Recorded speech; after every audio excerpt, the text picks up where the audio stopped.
From the air, the scope of the disaster is unmistakable. Vermont's capital city submerged. The Winooski River unstoppable as it swelled to more than 21 feet, its second highest flood level on record, overtopping its banks and stranding hundreds. Make no mistake, the devastation and flooding we're experiencing across Vermont is historic and catastrophic. Swiftwater rescue teams from several states performed more than 100 rescues.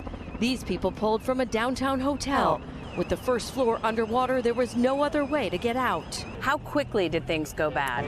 Yeah, really quickly. Yeah, it went from, water at the front of the hotel up to over the cars. This afternoon, Mayor Jack McCullough getting his first up-close look at the devastation. Probably worse than I expected. Yeah, it's not good. The city now under a boil water advisory, and it's not over. Officials closely monitoring a dam about 5 miles upstream, dangerously close to overtopping and sending even more water into Montpelier. What we're told is that we're within about a foot of that happening, and so that could be very bad if that happens. Even the police station is flooded. They've had to move operations elsewhere. Communications also a big concern. These guys are headed out now. They're going to take a generator up to the top of a building to make sure that their calls keep coming in. 14 counties in Vermont have now been declared disaster areas. It's awful. It's atrocious. So many have had to flee their homes. I was like, we have to go now. Like now. Like, we have to go right now.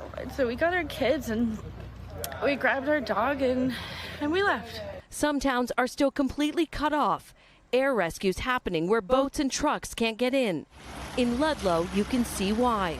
The ground completely washed away beneath this train track. Elsewhere, entire houses succumb to the powerful current. Roads and bridges buckled. What is left when the water finally recedes will be a massive and expensive cleanup. Something the Hudson Valley knows all too well.